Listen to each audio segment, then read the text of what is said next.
Bayangkan, kamu terkurung di dalam rumah, kelaparan, padahal di depan pagarmu tuh ada ratusan paket makanan segar yang menumpuk. Terdengar konyol kan? Hmm, konyol banget sih.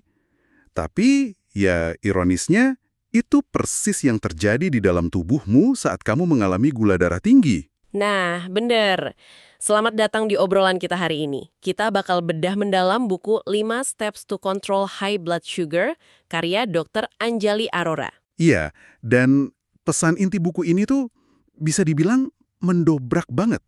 Karena diabetes itu bukan sekedar soal terlalu banyak gula. Betul, ini lebih ke gimana kita mengatur pola makan dan gaya hidup agar tubuh kita, terutama hormon insulin, bisa bekerja tanpa kelelahan.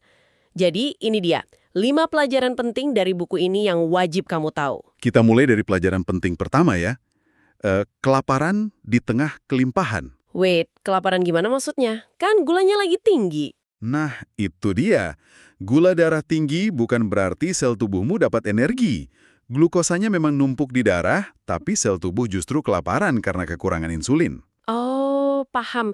Jadi balik ke analogi awal tadi ya, paket makanannya numpuk di depan pagar rumahmu, tapi kamu nggak punya kunci pagarnya buat masukin makanannya. 100% akurat. Dan karena kuncinya nggak ada, pankreas kamu akhirnya, bekerja paksa. Dia terus-terusan bikin kunci itu sampai akhirnya kelelahan kronis. Gila ya, kasihan banget pankreasnya. Terus pelajaran penting kedua nih, soal batas kapasitas gudang karbohidrat. Maksudnya gudang di tubuh kita. Iya, otot dan hati kita. Ternyata mereka cuma punya kapasitas maksimal buat nyimpan 1.800 kalori karbohidrat. Wait, tunggu. Cuma 1.800. Terus sisa karbohidrat yang kita makan lari kemana dong? Nah, sisa lebihnya itu langsung diubah jadi lemak. Makanya, ini alasan biologis kenapa porsi makan yang berlebih tuh ya langsung bikin gemuk. Masuk akal banget. Lanjut ke pelajaran penting ketiga, roller coaster insulin dan suasana hati. Berarti istilah sugar rush itu emang nyata ya, ngaruh ke emosi. Oh, nyata banget. Karbohidrat kan memicu insulin. Nah, insulin ini yang langsung mengaktifkan serotonin di otak kita. Hormon bahagia itu kan? Betul. Jadi saat sekresi insulin melonjak ekstrim gara-gara makanan manis, mood kamu naik tajam. Tapi, jatuhnya juga drastis. Pantesan. Habis makan manis rasanya happy, tapi sejam kemudian tiba-tiba jadi gampang lapar, cranky, dan gampang stres gitu ya? Iya, karena grafiknya kayak roller coaster. Makanya kita butuh pelajaran penting keempat nih, keajaiban 50 gram serat. Wow, 50 gram serat alami per hari ya? Emang dampaknya segede apa sih? Gede banget. Serat ini bisa menurunkan glukosa darah sampai 10% lah. Karena dia menurunkan tingkat kebutuhan insulin secara alami. Oh, kayak jadi rem tangan gitu ya, biar nggak melonjak tiba-tiba. Tepat. Praktiknya gini, alih-alih kamu makan nasi putih polos sendirian, nah coba campurkan sama oat, lentil, atau sayuran, biar lonjakan gulanya keredam. Wah, trik yang gampang ditiru tuh. Terus ini pelajaran penting kelima, dan ini favoritku sih. Olahraga sebagai pengganti insulin. Menarik kan?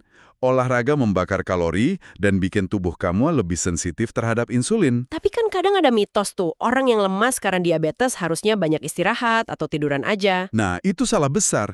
Di buku ini ditekankan, mereka justru harus bergerak. Latihan ritmis kayak jalan kaki 45 menit itu efektif buat menyalakan mesin tubuh lagi. Biar tubuhnya nggak makin manja ya. Oke, teori udah dapat, sekarang kita masuk ke action plan. 3 kebiasaan yang bisa kamu terapkan dalam 30 hari ke depan. Yang pertama, trik campur nasi. Kayak yang kamu bilang tadi, jangan makan nasi putih sendirian. Iya, cara mulainya gampang banget. Setiap makan nasi, porsinya kecilin, terus langsung campur sama kacang-kacangan atau sayur tinggi serat di satu piring. Kebiasaan kedua apa nih? Jalan kaki ritmis 45 menit. Coba deh jadwalkan di jam yang sama persis setiap hari. Misal selalu sehabis subuh ya? Betul. Biar jadi rutinitas otomatis yang akhirnya menstabilkan gula darahmu. Terus, kebiasaan ketiga, ganti cara masak. Kurangi deep fry ya, alias yang digoreng kering-kering. Iya, mulai biasakan teknik merebus, memanggang, atau menumis pakai minyak zaitun. Soalnya, lemak tak jenuh tunggal itu lebih ramah buat mesin tubuh kita. Keren-keren. 3 kebiasaannya realistis banget buat dicoba. Dan melihat bahwa tubuh kita cuma bisa menampung 1.800 kalori karbohidrat. Coba deh pikirkan. Sudahkah kamu menyadari seberapa banyak paket tertahan yang kamu timbun di depan pintu sel tubuhmu hari ini? Wah, pertanyaan yang menohok banget tuh buat direnungkan.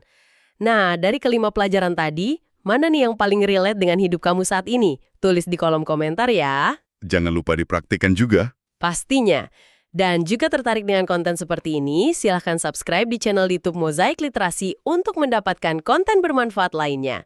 Terima kasih sudah mendengarkan, dan sampai jumpa!